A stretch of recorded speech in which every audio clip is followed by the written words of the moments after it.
ચાલો સીધા મુદ્દા પર આવીએ. આજે આપણે કપરાડાના રાજકીય કેસનું વિશ્લેષણ કરવાના છીએ.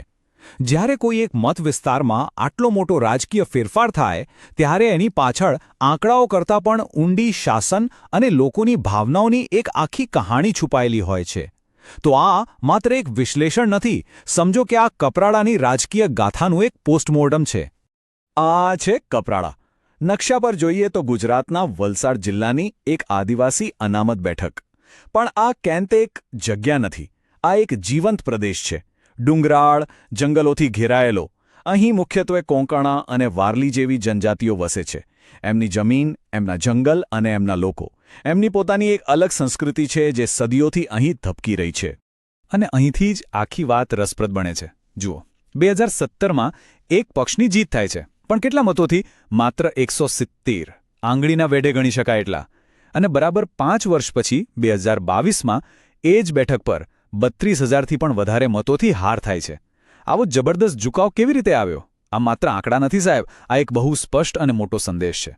તો સવાલ એ છે કે આટલું મોટું પરિવર્તન આવ્યું કેમ? આ સવાલ જ આપણા આખા વિશ્લેષણનો આધાર છે. આ સવાલનો જવાબ શોધવા માટે આપણે કોઈ રાજકીય કાર્યાલયમાં નથી જવાનું. એનો જવાબ તો કપરાડાની ગલીઓમાં, લોકોના ઘરોમાં અને એમના રોજબરોજના સંઘર્ષોમાં છુપાયેલો છે.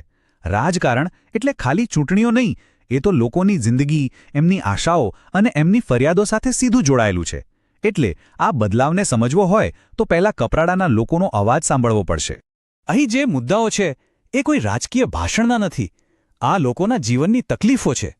વિચારો, પેઢીઓથી જે જમીન પર રહેતા હોઈએ એનો કાયદાકીય હક જ ના મળે.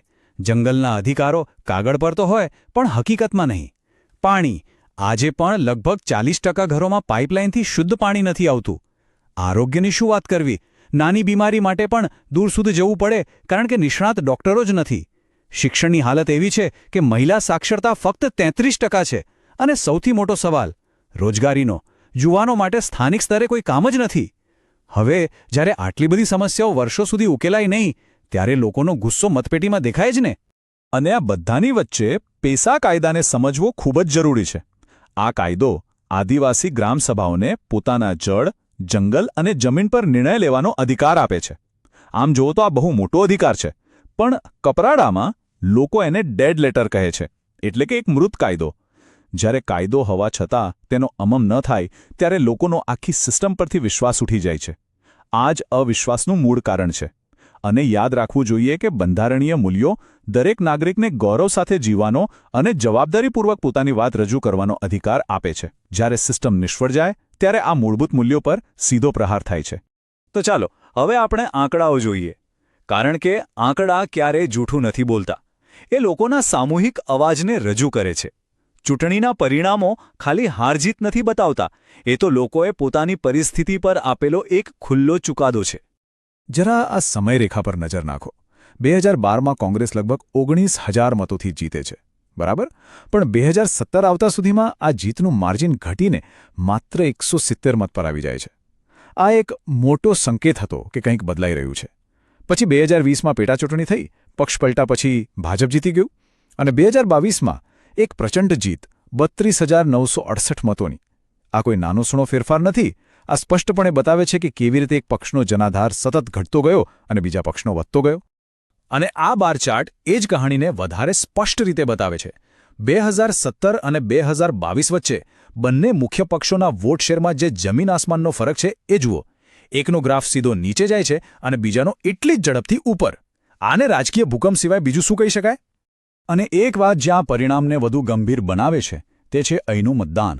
કપરાડામાં સરેરાશ 80% મતદાન થાય છે. આનો મતલબ શું થયો? અહીંના મતદારો ખૂબ જાગૃત છે, રાજકારણમાં રસ લે છે.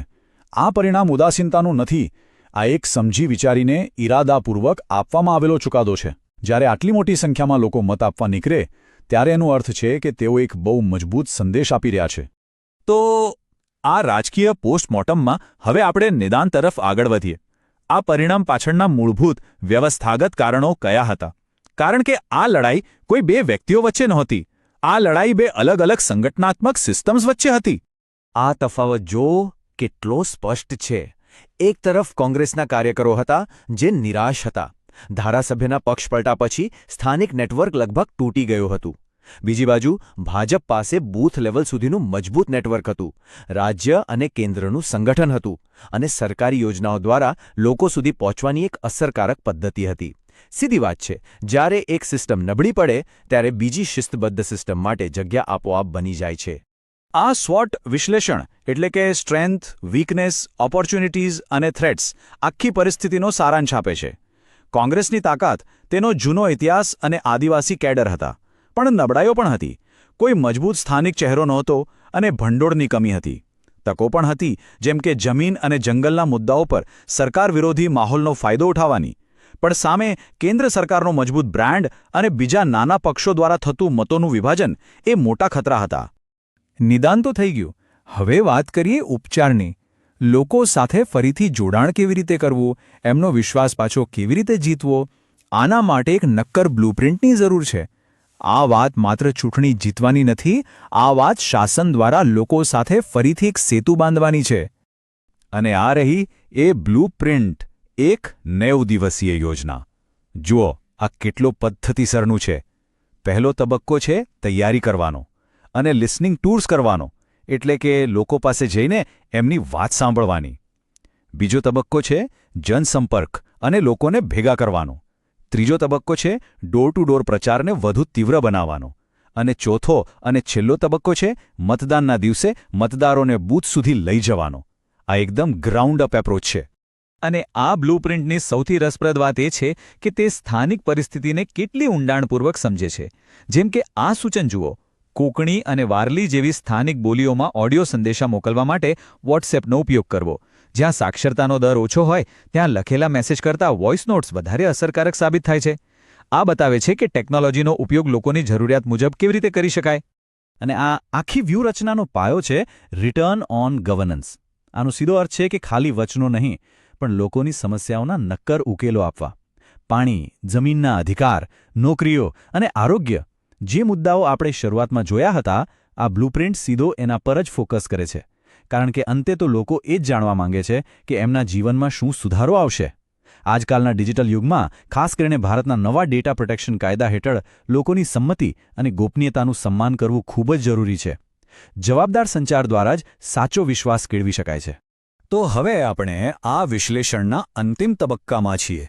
કપડાડામાંથી જે શીખવા મળ્યું એ ખાલી એક ચૂંટણી પૂરતું સીમિત નથી. આ પાઠ રાજકીય ઇજનેરી અને જાહેર સેવાના મોટા સિદ્ધાંતો તરફ ઇશારો કરે છે. આ આખી ચર્ચાનો સાર એ છે કે રાજકીય પરિણામો ક્યારે અચાનક નથી આવતા. એની પાછળ એક આખી સિસ્ટમ કામ કરતી હોય છે. અને લોકોનો વિશ્વાસ ત્યારે જ જીતી શકાય જ્યારે શાસનને લોકોની જરૂરિયાતોને સમજવા અને એનો જવાબ આપવા માટે તૈયાર કરવામાં આવે. આ એક પ્રકારની ગવર્નન્સ એન્જિનિયરિંગ છે.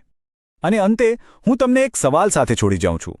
આજના માસ કમ્યુનિકેશનના યુગમાં શું રાજકારણનું ભવિષ્ય ટીવી પરના ભાષણો કે સોશિયલ મીડિયાના ટ્રેન્ડથી નક્કી થશે?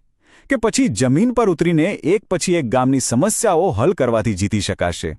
કપરાડાનો કિસ્સો આપણને આ પ્રશ્ન પર ગંભીરતાથી વિચારવા માટે મજબૂર કરે છે. કારણ કે રાજકારણનો સાચો હેતુ સત્તાથી ઘણો મોટો છે.